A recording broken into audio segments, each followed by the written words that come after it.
Desa Iki. Hari ini Ivana bakal ngobrol-ngobrol santai aja sama salah satu tokoh inspiratif kita di hari ini. Kali ini tuh anak muda, sosok anak muda yang ya dibilang gaul di kota ini. Terus energi juga karena dia tuh habis tur gitu loh, keliling Asia Tenggara bersama kawan-kawannya, dan dia punya bisnis F&B gitu. Makanya kita penasaran nih, kayak harus dikulik kayaknya sih bisa bagi sharing-sharing gitu buat teman-teman yang lagi nonton ini yang pingin memulai bisnisnya sejak dini gitu loh. Nah, langsung saja kita sambut tamu kita pada hari ini, Ega. Say hi. Terima kasih udah diundang. Enggak, kita santai-santai aja sih ngobrolnya. Nah, ini tuh yang nonton ini namanya Jam People, ga? Jadi Sorry, Jam People? Jam People. Oh, Jam People. Jam People. Ini Ega. Nah, kayaknya mungkin masih banyak yang belum kenal ya. Mungkin Ega bisa kenalan sedikit, kayak siapa sih Ega? Aku Ega, nama lengkap Agus Ega Pamungkas. Ya gitu aja sih. Gimana ya? Oke, singkat banget ya. Ini kayaknya penasaran nih, semakin penasaran. Ega ini kan gini ga, aku tuh habis kepoin IG kamu. Oke dong, kita sebelum ngobrol sama orang, biasanya cewek kan, siapa nih cowok gitu, kepoin dulu lah gitu. Kepoin IG kamu, ya kan? Kita lagi di tempat usaha kamu nih, tapi Instagramnya itu isinya musik semua. Kenapa Ega? Kenapa kamu tidak menampilkan usahamu malah isinya musik? Nah, ada apa dengan musik? Apa ya, kalau untuk hal yang pengen aku tampilkan di IG, simply hal-hal yang spontan gitu aja sih. Cuma kenapa kok nggak mengupload itu di post untuk masalah bisnis, simply nggak pede aja, karena kayak aku jujur banyak menemukan orang-orang yang jauh lebih jago dan hebat dan besar gitu, malah nggak ada yang dia tampilkan di laman media sosial mereka. Jadi kayak aku yang bukan siapa-siapa ini kayak ya deh nggak usah deh. Gitu doang sebenarnya, nggak yang gimana. Terus kenapa musik? Karena emang ya apa ya suka aja sih. Ya udah gitu doang. Nggak suka aja itu, tadi kan aku sempat ngasih bocoran di awal kan, kamu habis keliling sama teman-temanmu ke Asia Tenggara. Yes. Itu definisi suka aja. Itu sebenarnya pekerjaan. Jadi, nah, boleh nggak diceritain sedikit soal? Jadi kemarin aku kebetulan beberapa tahun terakhir ya, kayak dari tahun lalu megang 2 band sebagai manajer mereka gitu. Terus kemarin juga memang ada agenda untuk tur Asia Tenggara. Jadi saya harus ikut ke Singapura, Malaysia, Thailand gitu. Itu sama Sun Lotus kebetulan. Dan sebelumnya juga habis tur sama, sebenarnya nggak tur sih. Aku ke Jakarta karena band yang aku pegang satunya Enola lagi main di festival gitu. Jadi karena aku kalau soal musik nggak pernah menganggap itu kerjaan yang malah kayak F&B gini yang serius banget. Jadi ya santai aja sih gitu. Ini sedang merendah untuk meroket. Jadi kayak berarti memang kesibukannya itu sibuk di musik sama sibuk di F&B seperti itu. Untuk setiap harinya seperti itu. Balance berarti ya. Kurang lebih di 2 aspek itu sih. Gitu. Tapi lebih banyak waktunya tersita di musik atau F&B? F&B. Berarti memang istilahnya porsinya lebih besar di F&B kali. Iya, karena emang secara teknis F&B cukup lebih rumit dari hulu sampai hilirnya dibanding untuk persoalan musik gitu sih. Jadi ya untuk setiap hari saya lebih in charge di bisnis restoran saya dibanding musik. Oke. Gitu. Nah, bisnisnya sendiri di F&B ini boleh nggak dikasih tahu gitu ke GM People apa aja sih yang kamu pegang saat ini? Wow. Gitu. Sebenarnya kalau untuk bisnis F&B saya itu kalau kita mundur, sebenarnya dari tahun 2015 saya ada satu restoran gitu, namanya Bubur Karta. Itu di rumah gitu. Jadi kayak ya kedai bubur ayam kecil gitu, cuma untuk 10-an orang, 10-12 orang gitu sih. Terus sampai hari ini bahkan. Terus lalu di tahun 2022 saya bikin dimsum 515 sama teman-teman. Lalu di tahun Februari 2023 bikin ini Uncle Chang. Oke. Itu aja sih, belum yang belum banyak kebetulan. Itu cukup banyak ya, gitu ya. Nah, ini kalau aku lihat-lihat Yes. dari bubur, Yes. dimsum, terus sekarang yang Uncle Chang ini kayaknya lebih tertarik ke Chinese food gitu, atau gimana? Gini, awalnya kenapa kalau untuk dimsum itu idenya yang cukup spontan sih. Jadi kita perumusan idenya itu pas ngobrol kayak ngobrol ngawur gitu sebagai layaknya teman gitu, ngobrol bikin apaan yuk gitu.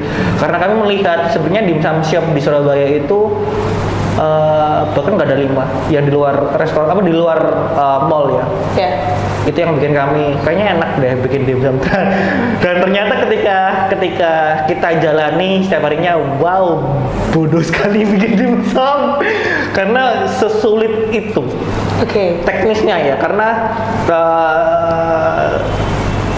dimsum yang kami serving setiap harinya itu fresh setiap hari, itu yang bikin ribet. Karena kami belum ada shuttle kitchen pada waktu itu, cuma hari ini lagi pembangunan untuk shuttle kitchennya. Itu sih.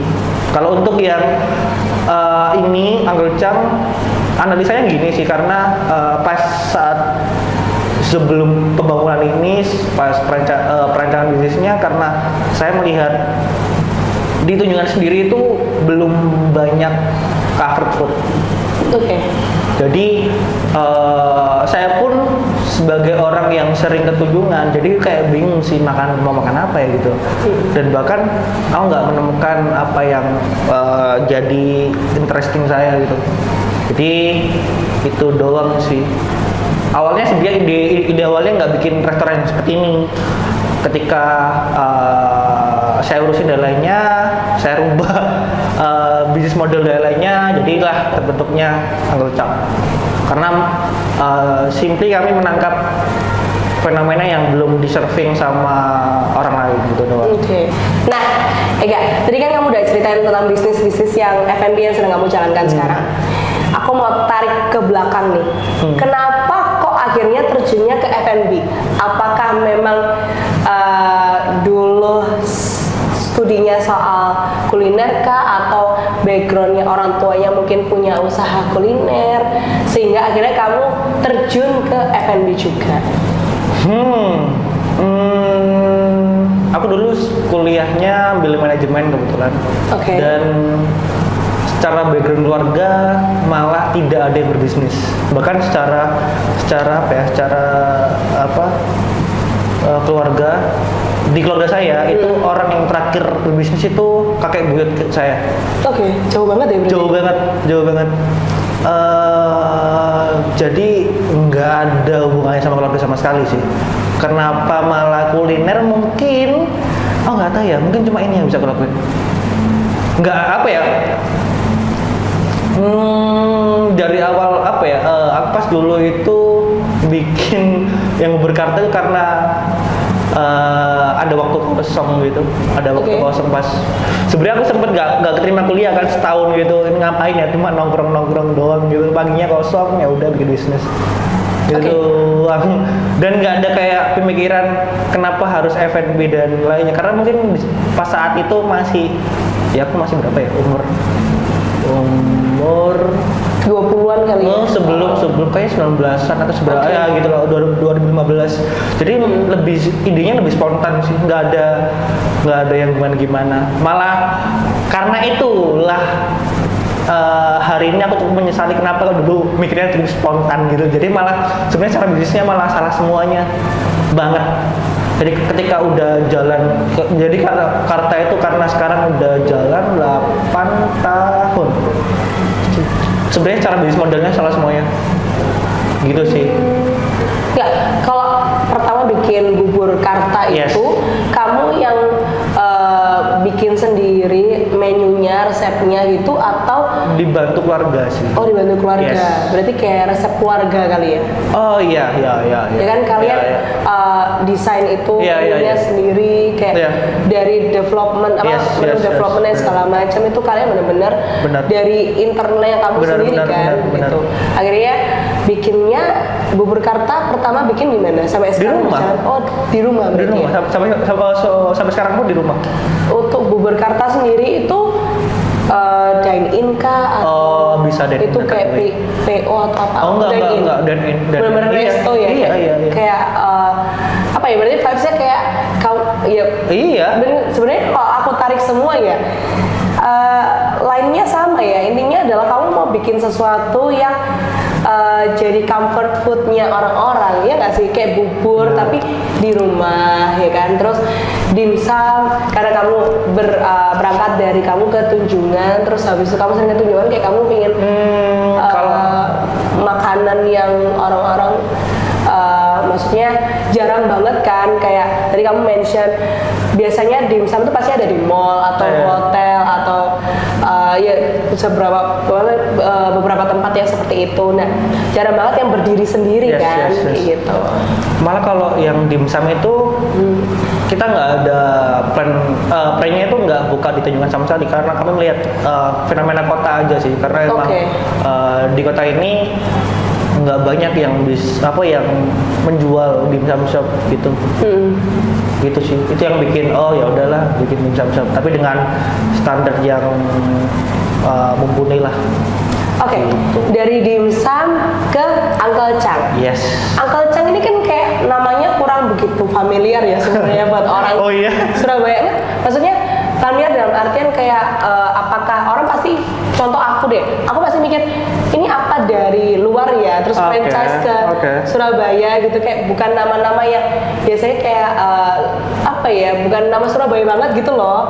Apakah ini bisnis yang diadaptasi dari luar sehingga dibawa ke Surabaya, atau mungkin franchise atau apa? Mungkin kamu bisa diceritain nggak soal Uncle Chang ini?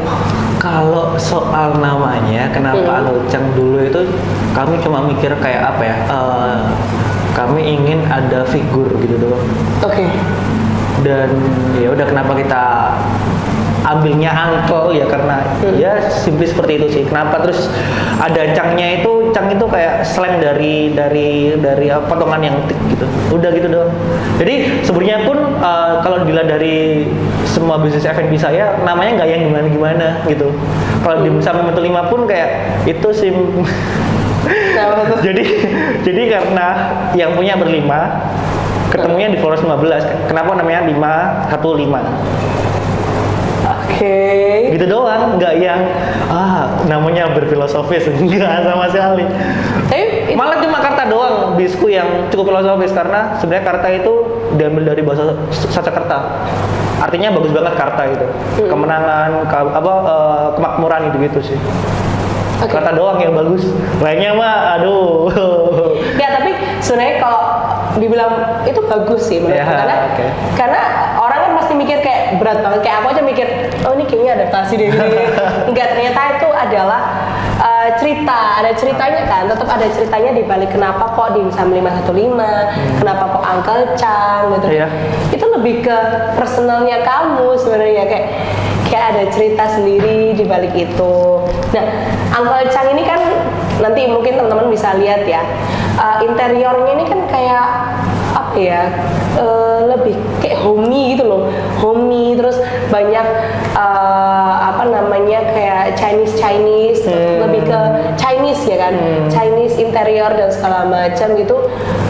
Inspirasinya apa, atau mungkin kamu habis nonton film kah, atau kamu habis jalan-jalan kemana gitu, terus kayak ini kayaknya seru deh kalau misalkan bikin sesuatu yang seperti ini di sini. Oke, kalau inspirasi sebenarnya kami nggak neko-neko sih, kayak aku pas nge-brief desain interior kami saat waktu Mas Hawin. Jadi aku tuh ngobrol sama beliau, Mas Hawin, aku pengen bikin restoran Chinese yang mana interiornya restoran Asia, kita serving makanan Asia gitu, yang mana secara interiornya itu lebih ke Malaysian Singapuraan gitu. Oke. Terus dan aku pengennya kayak agak ya homey gitu, dan sebenarnya Mas Awin itu sebagai desain interior cukup kuat sekali gaya desainnya. Cuma saya minta satu hal ke beliau, Mas tolong karakternya Mas jangan ditunjukin di sini. Jadi jadilah desain yang seperti ini gitu. Karena sebenarnya beliau sangat bisa merespon apa-apa aja yang di sini, dan dengan karakter desain yang cukup kuat. Iya. Gitu aja sih, nggak yang gimana jujur aja. Serba spontan dan organik sih sebenarnya kami di sini gitu, dari dulu gitu sih. Iya. Karena kalau orang pertama masuk sini tuh kayak ya suasananya tuh homey gitu loh. Iya. Homey, terus kalau teman-teman pernah lihat film Crazy Rich Asian yang kapan hari kita sempat booming ya kan? Iya. Kan kayak Itu sebenarnya bagus banget untuk set yang dia sebenarnya kan yang dia main mahjong itu. Iya, mahjong yang dia pas ending itu kan. Itu sebenarnya restoran di Malaysia yang bagus banget. Bagus banget restorannya. Itu kalau aku punya uang yang cukup banyak, kayaknya pengen deh bikin yang seperti itu setnya gitu.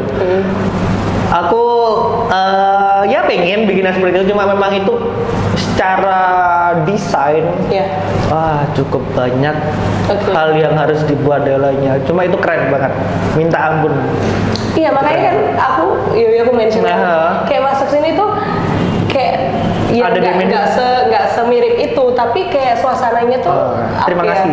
Iya, enak gitu loh, gimana sih? Iya. Dan mungkin karena apa ya, istilahnya ini makin malam rasanya makin ramai nggak sih? Aku lewat sini tuh makin malam makin ramai, dan mungkin teman-teman bisa lihat ya nanti pas masuk itu kayak kamu disambut dengan lorong, lorong kaca, terus akhirnya kamu masuk ke area dine-in-nya itu kayak apa ya, menunya itu contoh kayak ducknya itu dicantol segala macam, orang tuh bisa ngelihat langsung. Semi open kitchen nggak? Iya nggak? Atau nggak ya? Nggak juga ya kayaknya. Kami cuma mendisplay ya. Display aja berarti ya. Gitu. Dan ya sebenarnya kami ingin memberikan kayak ini dimensi lain ketika kamu dari tunjungan yang riuh, yang ramai seperti itu, kayak kamu datang ke Uncle Chang dengan kamu harus masuk lewat lorong itu, kayak kamu kayak masuk ke dimensi lain. Ternyata ada ya tempat kayak gini di Tunjungan. Ya gitu sih. Meskipun sebenarnya kami itu goal awalnya kayak bikin tempat ini sehomey mungkin, tapi ternyata menurut saya pribadi kurang berhasil karena panasnya Surabaya kebangetan gitu. Iya betul. Gitu. Tapi kayak berarti bener ya, aku tuh kan kayak memperhatikan gitu. Kita masuk itu kita disambut dengan lorong kaca. Yes. Itu yang pengen aku tanya ke kamu, kenapa kok lorong kaca? Ternyata memang tujuannya kayak masuk ke dimensi yang berbeda gitu. Iya. Kan kita kebetulan Uncle Chang ini kan ada di jalan raya kan. Yes. Jalan raya. Jadi kayak crowdednya jalanan ini, kota Tunjungan ini. Terus kita masuk ke disambut lorong kaca kayak lebih calm, terus habis itu baru kita ngelihat tempat dine-in-nya itu sih. Memang ternyata bener ada tujuannya. Iya. Dan apa ya? Aku pun sebenarnya pas awal dapet tempat ini cukup kaget sih. Ada ternyata tempat kayak gini gitu loh, di tengah kota kayak gini dengan set tempat yang seperti ini. Itu bahkan setnya udah kayak gini. Dulunya memang udah ada lorong kayak gitu, tinggal kami percantik gitu doang. Aneh kan? Emang kayak semesta mendukung ya.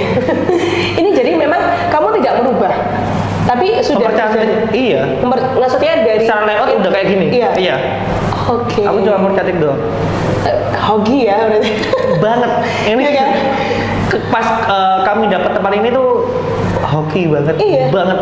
Banget kayak kamu punya konsep, terus ternyata kamu langsung mendapatkan tempat yang seperti ini, kamu hanya perlu mempercantik sehingga udah cocok sama konsep awal yang kamu memang bikin. Iya. Termasuk dengan kita mulai masuk ke menunya kali ya. Iya. Menunya sendiri itu apa ya, kayak memang dari awal develop sendiri kah, atau kamu ya itu kayak kembali lagi, mungkin orang kan kebanyakan inspirasinya entah habis keliling kemana, makan kayak nggak pernah ada di Surabaya kayak gini gitu. Kami suka makan. Oke. Kami suka makan dan inspirasi menunya sih apa ya? Karena memang kami konsepnya seperti ini, jadi kami turunkan aja untuk makanan yang di Asia apa aja yang cocok untuk kami bawa ke sini. Jadi kami breakdown satu persatu. Oh ini aja sampai akhirnya udah ada menunya, sampai akhirnya kami hiring chef lah untuk developin dan lainnya, kami bareng-bareng. Oke. Jadi sampai akhirnya terjadilah semua konsep ini gitu sih. Oke. Soalnya kan mungkin kamu juga menyesuaikan dengan lidah-lidahnya orang Surabaya ya, karena banget. beberapa mungkin lebih suka yang tasteful atau apa segala macam gitu. Karena Surabaya sebenarnya secara behavior unik sekali secara cita rasa. Jadi kalau dikompilasi dengan kota lain dan lainnya, Jawa Timur ya khususnya, Jawa Timur dan especially Surabaya ini ketika makan itu pengen yang kayak istilahnya mendok gitu. Iya. Jadi kayak dia kalau mau manis ya keluar manisnya, kalau dia mau pedes ya keluar pedesnya, asin keluar asinnya. Jadi kayak keluar semuanya cita rasanya. Itu yang apa ya? Kalau saya pribadi sendiri betah tinggal di Surabaya karena makanannya. Iya. Yang kamu tinggal tunjuk ini yang enggak apa ya, bahkan aku sering ngobrol sama teman-temanku yang di luar Surabaya, contoh yang di Jakarta ya, kamu milih bebek goreng itu sulit banget loh mana yang enak. Bahkan di Surabaya itu kamu tinggal tunjuk aja, pasti enak semuanya gitu. Iya betul. Gitu sih, karena ya behavior Surabaya yang gila sih, standar makanannya tinggi banget. Betul, karena kalau nanggung, istilahnya kayak rasanya nanggung orang mungkin akan datang pertama, setelah itu dia nggak akan datang lagi. Yes. Makanya that's why aku udah, for your information, Jam People, aku udah pernah coba sebelumnya dan memang makanya mesti coba, kayak kuahnya itu ya itu, makanya kenapa akhirnya berani lebih rich gitu loh ya kan. Kuahnya kamu tuh memang rich gitu. Yaitu menyesuaikan, karena kalau orang Surabaya kamu kasih bumbunya nanggung, yaitu dia nggak akan kembali. Mungkin dia pertama akan mencoba karena mungkin hype-nya, penasaran apa segala macam. Tapi kalau nggak tasteful dan segala macam, apalagi ini makanan Asian gitu loh, itu tuh sangat riskan gitu loh untuk kalau kamu nggak berani medok lah istilahnya. Nah, dari Uncle Chang sendiri itu apa special dish-nya atau signature dish-nya kamu gitu yang harus Jam People coba nih? Gitu. Yang paling bachelor di sini bebek packingnya sih. Oke. Bebek packingnya. Yes. Itu benar-benar ini kayaknya perjalanan panjang ya untuk menentukan kayak develop menunya itu. Kamu butuh waktu berapa lama waktu itu? Berapa ya?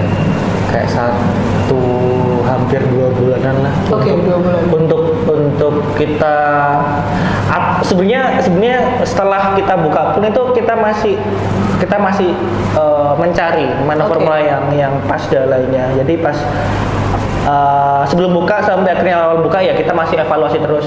Bahkan aku ketika alhamdulillah pas awal buka itu sini rantingnya ramai banget.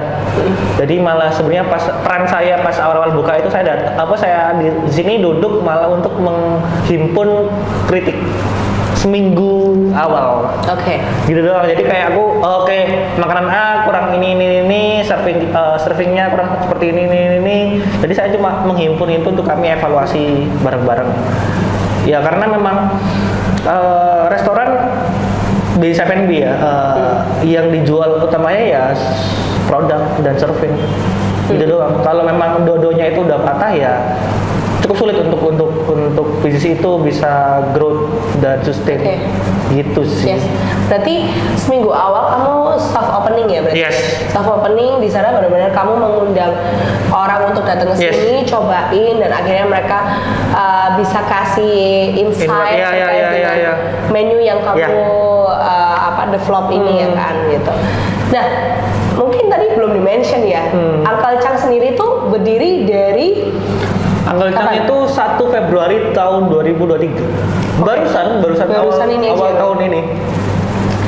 Nah ini kan apa ya istilahnya bisnis ketiga F&B Ketiga, kamu, iya. ya kan? Bisnis ketiga F&B kamu.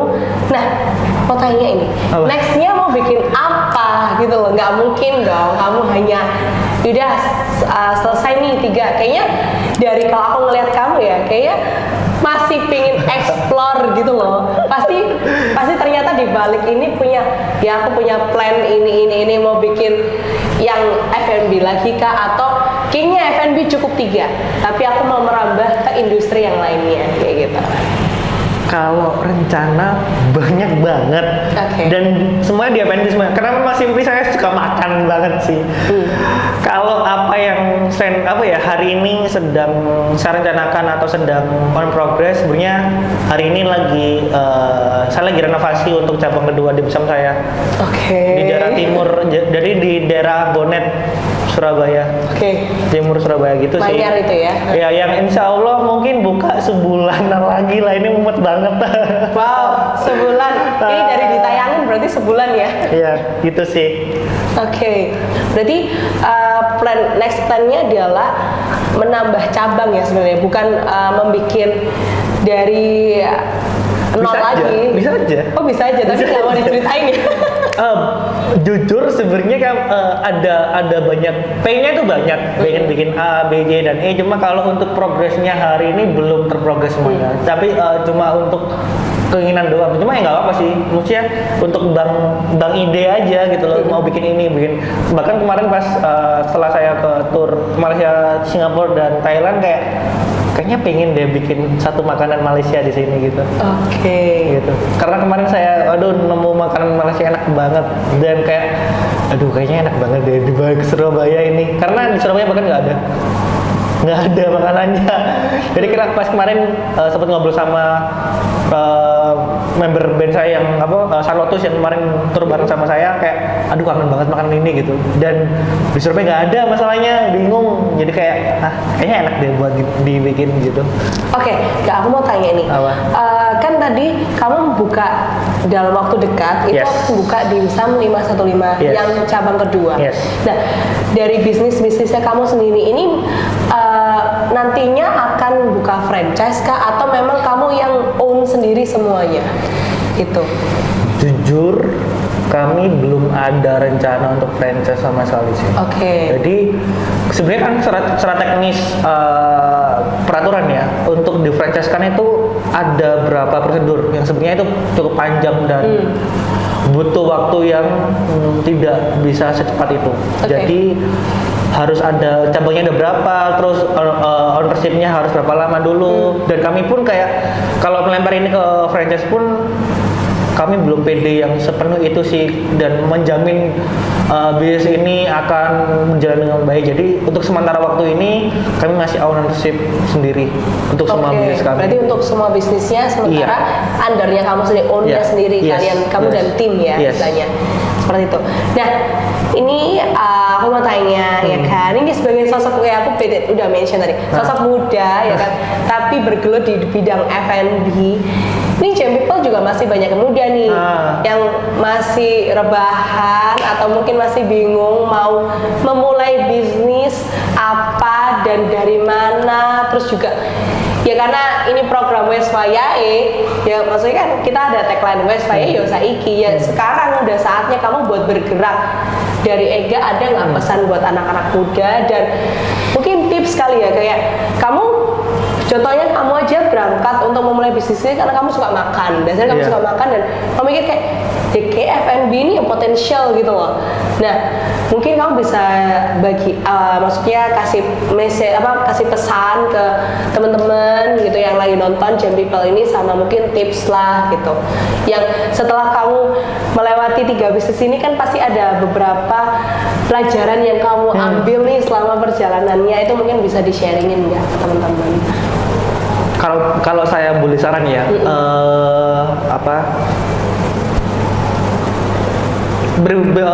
berwirausaha pun sebenarnya menurut saya nggak untuk semua orang. Oke. Jadi kalaupun kamu hari ini sedang ngantor atau sedang melakukan hal yang kamu suka dan ingin menseriusi itu, saya sarankan go on aja dan kamu tanggung jawab aja ke jalan yang udah kamu ambil.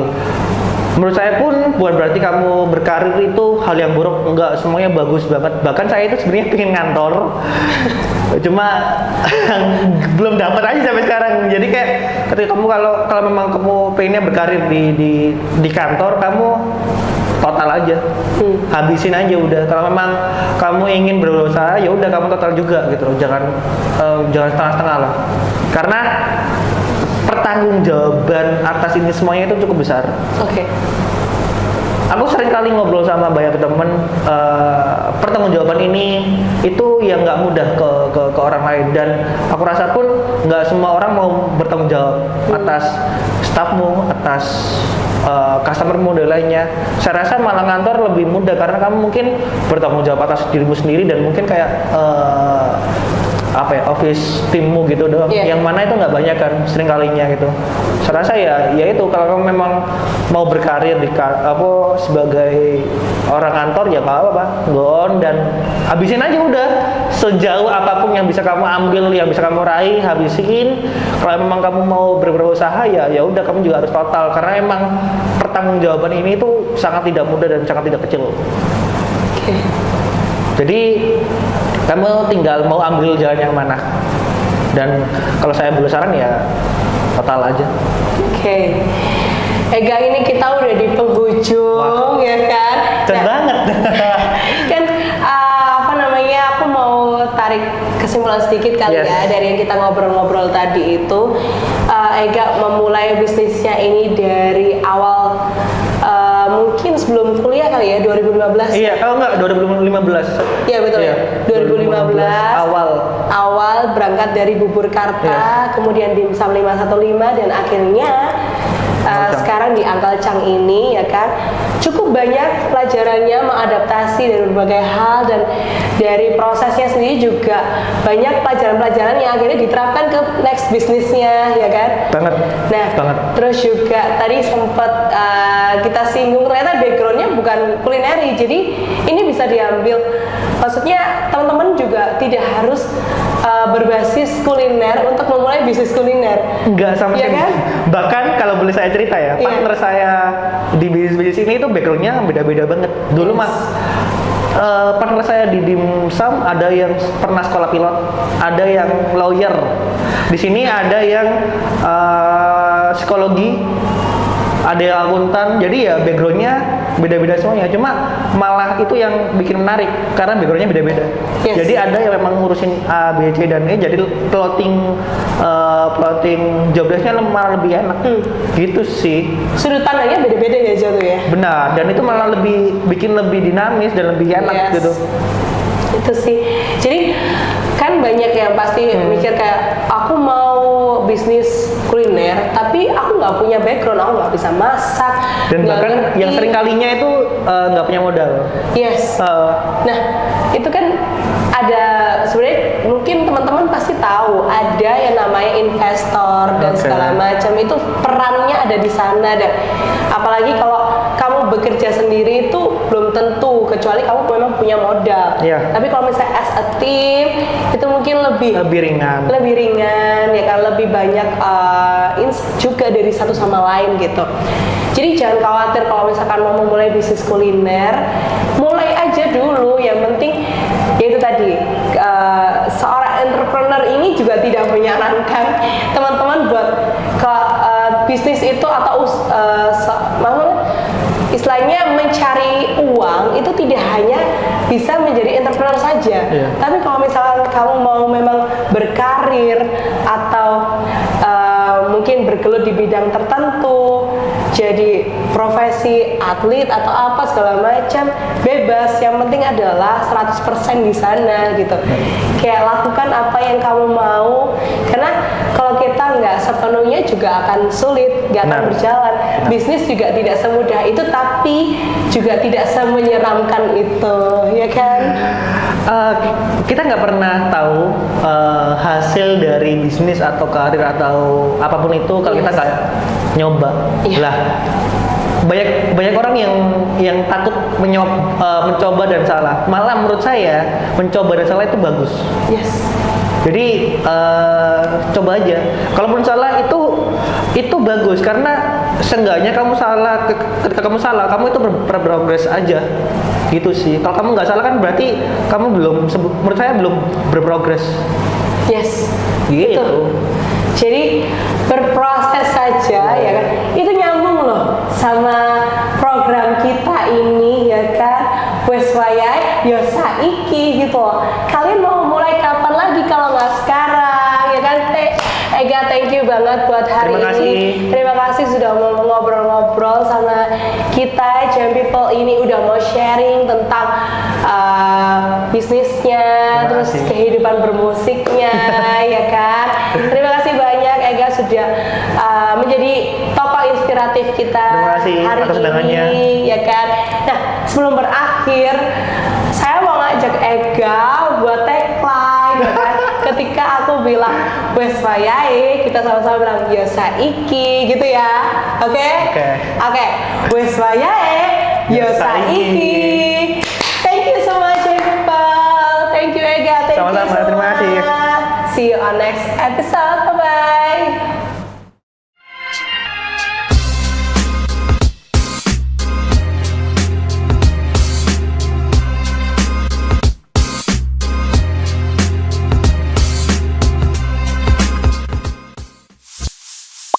Wes wayahe. Yo saiki.